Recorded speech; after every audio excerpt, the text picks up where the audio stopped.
경찰도 예외는 아니었습니다. 수사 도중 경찰이 사망하는 일도 여러 차례 있었습니다. 그런데 7차 사건이 발생한 지 얼마 지나지 않은 1988년 9월 한 남자가 가정집에 침입해 어린 소녀를 성폭행하고 살해한 후 유기하는 사건이 벌어집니다. 충격적인 모방범죄였습니다. 이왕 죽은 사람이고요. 제가 죄를 받더라도요. 제가 죄값을 치고 나와도 그 사람 명복을 빌어주고 싶습니다. 경찰의 수사망을 뚫고 살인 행각이 계속 이어지자 급기야 경찰은 현상금 3천만 원을 내걸었는데요. 우리가 화성 사건을 해결하지 못하고 만약에 이제 뭐 생을 마감한다면 어떨까 이런 생각을 가끔씩 해보기도 했거든요. 검거를 해주지 못하면 그 자체로 죄인이에요, 형사는. 화성 일대의 논밭이 사라지고 도시는 변했지만 사람들은 당시 범행이 벌어진 장소를 또렷이 기억하고 있었는데요. 여기가 그 자리 여기다. 길이 나고 이렇게 변해서 그렇지. 여기서 주고 여기서 주고 애들이 그 자리에 거리 고고고고방에 1번 타자요. 그치, 처음이었죠. 첫 번째 희생자는 71세 할머니였습니다. 그녀는 범인에게 성폭행당한 후 기살됐는데요. 86 아시안 게임이 벌어져가지고 전 병력이 거리 쏠렸거든. 그렇게 그 철저한 수사를 못해도 봐야죠. 그로부터 불과 한 달 후 이속에 이속기로는데 이곳 농수로에서 또 한 구의 시신이 발견됩니다. 세상에. 살인의 추억에서도 나온 그 장면. 네. 그런데 용의자를 안다는 주민이 있었습니다. 옛날에 봤는데 오늘 나오는데 보니까 걔 얼굴이 나오더라. 우들은 그걸 동네에다 두고 살았지 뭐야. 여기서 결혼을 해가지고 여기요 터도 여기요 여기. 결혼 후 청주로 떠나기 전까지 이춘재는 화성에 머물렀습니다. 당시 그가 살았다는 집을 찾아가 봤는데요. 집터네요, 옛날 집. 옛집은 사라지고 이제는 고층 아파트가 빼곡히 들어서 있었습니다. 당시 발생한 1, 2차 살인사건 현장은 이춘재의 집 인근이었습니다. 3차 사건은 그의 직장과 가까운 거리이기도 했습니다. 실제 이춘재가 당시 다녔다는 회사를 찾아가 봤는데요. 이춘재 씨가 과거에 여기 회사 다녔었다고 하더라고요. 뉴스도 어제나 들어고 그 사람이 옛날에 여기 있었나 뭐 이런 생각만 했죠. 왜 그냥 들으신 얘기라도? 아니 없습니다. 없어요? 뉴스 보고 뭐 그런가 그런 거 같아요. 아홉 건의 살인사건 모두 이춘재의 집과 직장 인근에서 발생했습니다. 본인이 잘 아는 지역에서 그렇게 행동했군요. 우리가 그동안에 1차에서 6차 사건까지 보면 거의 그 반경 한 3, 4km 이내야 화성군 태안면이라든가 정남면이라든가 요리 이런 식인데 유독히 7차 사건이 수원에 그러니까 과거에 난 연쇄 사건으로부터 전혀 엉뚱한 거리. 7차 사건은 그의 생활 반경에서 상당히 떨어진 위치에서 발생했다는데요. 실제 7번째 희생자가 발견된 사건 현장. 7차 사건이 벌어진 현장인가 봐요. 저쪽에 노랑에.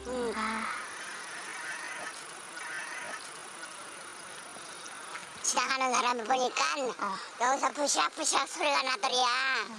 그러니까 뭐 그놈 새끼들이 지랄한 거지 뭐. 부셔부셔 소리가 났대요. 보지는 못했대요? 그냥 지나갔지. 밤에 지나가다가 식당에는 데 손서 다 주고 오다가 막차 타고 오다. 그런데 바로 이 7차 사건에서 범인을 잡을 기회가 생겼습니다. 목격자가 있었기 때문인데요. 이 범행 시간 약 2, 30분 이후로 추정되는 시간에 버스가 수원으로 오는 막버스가 있었어. 기사가 강 씨인데 그 기사가 범죄 현장 근처에서 특정한 사람을 태웁니다. 늦은 밤 급히 막차에 오른 한 남자. 흙이 잔뜩 묻은 신발을 의자 발판에 올려놓는 통에 버스기사와 한바탕 실랑이가 벌어졌다고 합니다. 그 때문에 버스기사는 남자의 얼굴을 또렷이 기억했는데요. 그 당시에 우리가 목격자 버스 기사분하고 안내양 있었거든요. 그 두 분들의 어떤 진술을 근거로 해서 몽타주 작성했었고 165에서 170cm 가량의 작은 키, 갸름한 얼굴형을 가졌다는 범인. 끝내 잡히지 않았습니다. 그런데 범인이 저지른 범행은 또 있었습니다. 45살 김모 씨 그 여성이 거의 성폭행당하고 희생되기 직전에 그 가방 찾으러 범인이 가는 사이에 불빛만 보고 달려가고 살은 적이 있거든요. 기지를 발휘해 범인의 시선을 돌린 후 탈출해 목숨을 구했다는 한 여성. 하지만 그녀의 행방은 끝내 찾을 수 없었습니다. 그런데 취재 도중 듣게 된 놀라운 이야기. 아가리도 그걸 딱 뜯기면 어떠냐. 그래서 엄마가 가양을 가거든. 엄마 그런 돌변 아들의 두 분을 그래서 이 아들이 그냥 소리도 없더래요. 그래서 여기다 흙을 딱 털어놓게 말을 못하냐. 입안에 흙을 집어넣어요. 아이고. 아 좋겠네. 흙을 엮고 뭐 옆구리를 찔렀다. 옆구리를 찔렀대요. 옆구리 찔렀어. 그래서 옆구리 찬데가 여기서 그렇지 내려놨어. 그러니까 칼 맞은 사람이 살았다고? 칼 맞은 사람 살아없고 부모들은 다 없고 그건 시집가서 살아오는데 어디서 사는지 몰랐어. 범행 현장에서 도망쳐 살아났다는 여성. 그런데 비슷한 경험을 한 이가 또 있답니다. 아 그분은 거기서 집이 거기서 자기 집에 거기가 자기 집에 가는 길에 사람 만났는데 죽이려고 그러는 건데 뿌리치고 뛰어간 거예요. 그러지만 소똥가를 사는 거예요. 죽을 건데. 대체 무슨 일이 있었던 걸까요? 어렵게 해당 여성의 얘기를 들어볼 수 있었는데요. 아니 이거 그 사람한테 내가 그 사람이 아는 집인데 그 집이 김장 가서 하려고 이제 갔어. 저기 7월달이니까 추워. 으실으실하고 긴장했다니까 아니 뭐 자꾸 나오라네. 내가 그냥 얼른 가지. 이렇게 내려가는데 저기 사람 하나가 오더라고. 그래서 내가 아무도 사람 하나 오면 다행이다 이러면서 그냥 부지런히 막 갔어. 근데 이 새끼가 지나 발끝에더니 나를 여기 딱 모가지 딱 잡고 그냥 하는 바람에 여기 이빨 여기 그거 빠졌어. 나 이거 승이빨에 2개 빠져서 봐. 절체절명의 위기 속에서 사력을 다해 범인을 뿌리치고 도망쳤다는데요. 얼마나 무서웠을까요? 목장님은 여기 소가 여기 젖잘 날 때 똥 싸다가 근데 그걸 갖다 이렇게 부린 거예요. 이렇게 여기 만큼을 이렇게 걸음하라고. 걸음 거기 이렇게 푹 빠진 거예요. 그녀를 구한 건 소똥이었습니다. 그래서 산 거나 거기는 안 그러니까 들어오니까 그 새끼는 간 거예요. 그냥 나만 거기 막 사람 살이야 그냥 그리 푹 빠져 뭐 보이긴 해. 그냥 무덥게 나와서 저기 했는데 뭐 그런데 사건 이후 알게 된 놀라운 사실이 있었답니다. 그 여자 끌고 가 판인데 이제 그게 소리 지르면 하면 이제 그 여자를 이제 저기면 여기 이 새끼 여기 사람들한테 들킬까봐 이제 딱 저기면 아유 이거 꽁 대신 당이 그래하면서 나를 만난 것 같아. 아, 생존자가 더 있었던 거예요? 그분은 김 씨였구나. 언제쯤 그날의 공포가 잊혀질까요? 알겠어요. 그냥 이거 확인하려고 왔어요. 예전에 그 살인의 추억 영화 찍는다 해가지고 전에 한 번 나왔었어요. 근데 이제 엄마가 옛날 생각하기 싫다. 저 같은 경우는 아예 빼달라. 그래가지고 좀 옛날 기억도 나고 이러니까 조금 떨렸었나 봐요. 아니 어떻게 괜히 그거 TV 나오는데 왜 내가 간이 오그러들어? 그럼요. 아유 당연한. 간이야 정말 간이 오그러들어 죽었더라고 그냥. 그런 거는 그거 시옥을 뭐 따지지 말고 그냥 저기 이래 법을 안 그럼 무슨 법이 그런 법이 싼 거야? 법이 없어야지 그런 건. 아유. 그 오랜 세월이 지났음에도 불구하고 너무 끔찍하고 고통스럽고 안타깝고 그런 마음이 드네요. 당시에 모든 방송에서도 계속 사건을 보도할 만큼 네. 화성 연쇄살인 사건 사회적인 파장이 굉장히 컸는데요. 그런데 이춘재를 범인으로 지목함에 있어서 전문가들이 의문점을 제기하는 부분이 있습니다. 91년도에 10차 화성 연쇄살인 사건이 일어난 이후에 94년도 청주 처제 살인 사건이 일어나기까지 네. 약 3년간의 범죄 공백이 있었다는 거잖아요. 그러니까 아직까지 밝혀지지 않은 여죄가 있을 수도 있는 거죠. 그렇죠. 예, 뭐 경찰도 이 공백기 3년에 대한 조사에 착수했다고 들었습니다. 네, 이 공백기에 해당하지는 않지만 9차 사건이 일어나기 불과 7개월 전에요. 이 1990년 4월에 이춘재가 강도 예비와 폭력 등의 혐의로 징역 1년 6개월에 집행유예 2년을 선고받은 적이 있습니다. 네. 실제로 당시 화성을 중심으로 인근 지역에서는 강력 사건들이 많이 벌어지고 있었는데요. 그중에 화성 연쇄 살인 사건과 유사한 범죄가 있었다고 합니다. 아직도 끝나지 않은 의혹. 만약 이춘재가 진범이라면 그는 평균적으로 한 달에 한 번꼴로 범행을 저질렀습니다. 이상한 건 유독 6차와 7차 사건 사이 1년 4개월, 7차와 9차 사건 사이에 1년 6개월이라는 범행 공백기가 있다는 겁니다. 그런데 7차 사건 이후에 수원에서 사건이 하나 발생을 해. 수원 화서역 앞에서. 그 당시 여고 3년생인데 수원에서부터 화성 거기까지 과거 연쇄 사건 나던 그 지역까지 걸어서 3, 40분이면 갈 수 있는 데거든. 공교롭게도 이 범행 공백기인 1988년경 수원 화서역에서 한 여고생이 살해됩니다. 수원에서도 비슷한 사건이 있었네요. 대체 어떤 일이 있었던 걸까요? 당시 수사를 담당했던 경찰과 함께 사건 현장을 찾았는데요. 아파트 들어왔어요, 아파트. 30년의 세월이 흘렀지만 그의 기억은 여전히 생생했습니다. 손바닥에. 네, 땅을. 그때 그러면은 시신이 어떤 식으로 돼 있었다는 거는? 추리닝. 그래서 추리닝 입었어요, 운동화 신고. 그래가지고 머리 좀 학생이니까 뭐 머리는 단정한 상태에서 그래가지고 속옷이 올라와가지고 입에 속옷으로 자갈 물리고 자갈 소리 안 나게 하려고 물리고 스타킹 뒤로 묶이고 어떻게? 스타킹을 뒤로 묶어놨어요. 뒤로 이렇게 스타킹. 그리고 하의는 벗겨졌어요. 하의 속옷이 벗겨져가지고. 피해자의 손은 스타킹으로 결박돼 있었는데요. 화성 연쇄살인 사건 중 9차 사건과 범행 수법이 상당히 흡사합니다. 이뿐만이 아니었습니다. 비슷한 점은 또 있었는데요.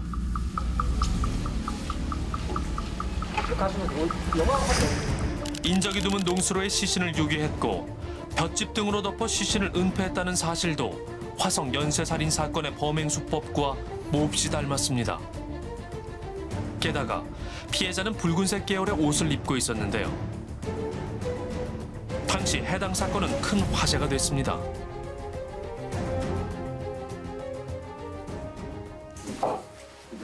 피해자는 화성 사건이고요. 화성 연쇄살인 사건과 관련 수사 이렇게 됐죠. 화성 연쇄살인 사건과 네, 이렇게 터진 거 신문에 이렇게.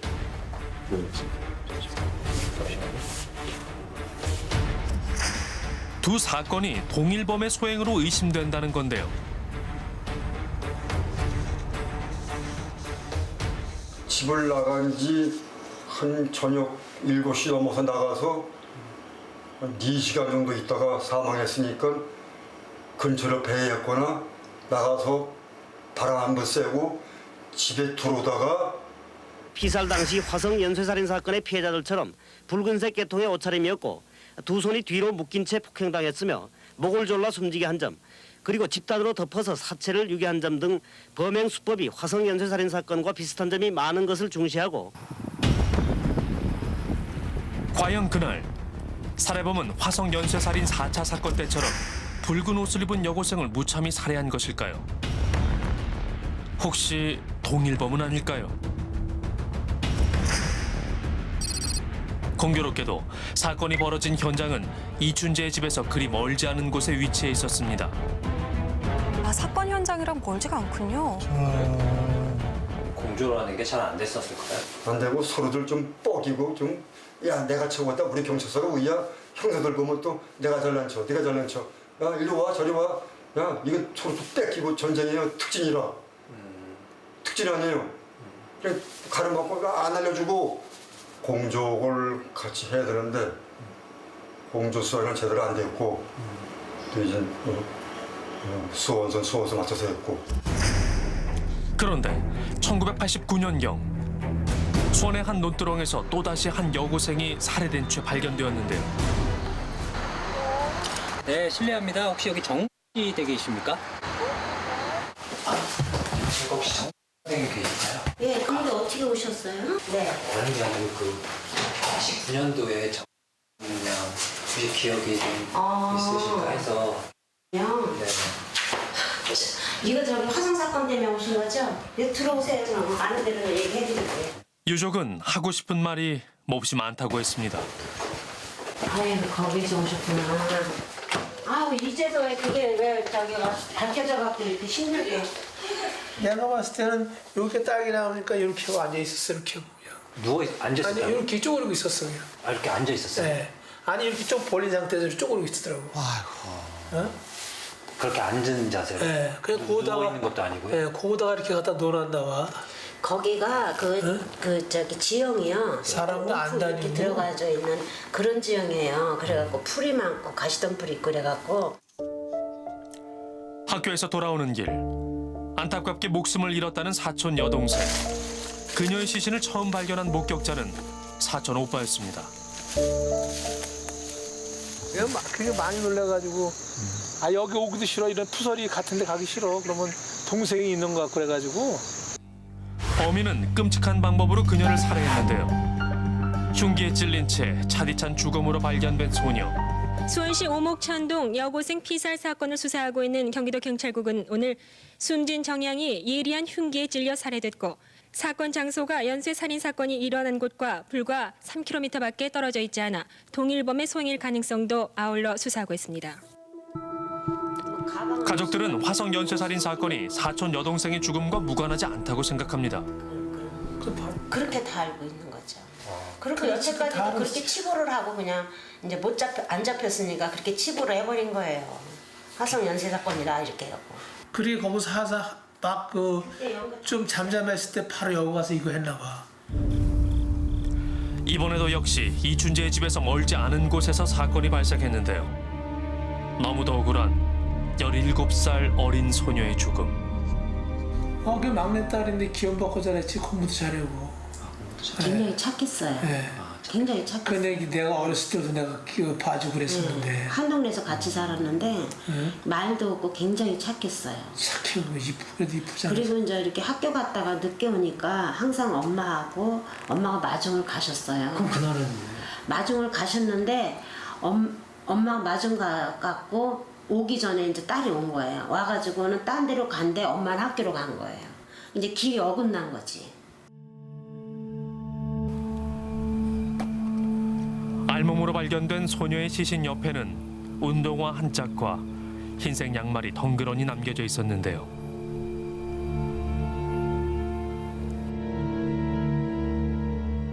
그 당시에 얘가 죽고 나서 그 엄마가요 약을 잡섰어요. 너무하고 나도 따라가서 죽는다고 따라가고. 그래요? 그게 시련이 많았었지. 응급실로 싣고 가고 그래갖고.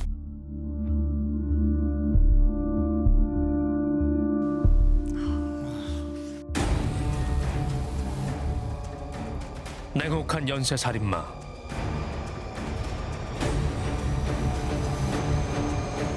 그로 인한 비극을 막을 방법은 어디에 있는 걸까요? 사건 사이에 시간적인 그 공백이 있을 때 여죄가 있을까 없을까라고 하는 것이 가장 핵심적이죠. 뭐 스타킹으로 결박한 흔적이 있다거나 머리에다 뭘 씌웠다거나 입에 구강에다가 뭐 속옷 같은 걸 넣었다거나 이런 시신이 있다면 지금 그런 이제 사건들과의 유사성이나 일관성도 지금 대조를 해야 되는 상황이다라고 보입니다. 이춘재가 교도소 안에서 그 종교 모임 회장직을 맡고 있다고 하는데요. 한 스님에게도 저 나가면 딱히 어디 머무를 곳이 없다. 그래서 그 스님 집에 주소지를 옮겨놓고 싶다. 이렇게 얘기를 했다죠. 이거는요. 가석방을 염두에 둔 발언이라고 봐야 됩니다. 무기징역. 기한을 정하지 않은 징역이거든요. 우리 형법에 따르면 무기징역을 받고 20년이 지나면 가석방이 가능합니다.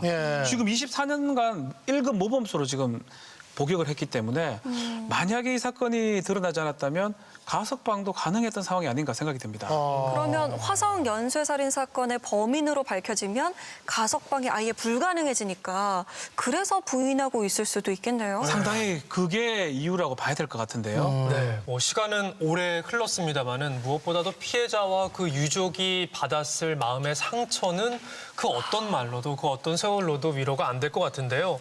경찰이 이춘재를 유력 용의자로 발표하면서 이번에는 반드시 역사적인 소명 의식을 가지고 진실 규명하겠다고 했으니까요. 이번만큼은 좀 공조도 잘 이루어져서 꼭 범인이 밝혀졌으면 좋겠습니다. DNA가 검출됐고 그 확률이 99.999%라는 거는 DNA가 한 개가 아닙니다. 3개가 검출이 돼 있습니다. 그럼 뭐. 그러면 확실하다는 거죠. 저는 100%라고 봅니다. 100%. 네. 네. 매주 수요일 밤 진짜 이야기를 전해드리는 실화탐사대. 다음 주에도 여러분이 궁금해할 이야기를 담아 찾아뵙겠습니다. 오늘은 여기까지입니다. 감사합니다.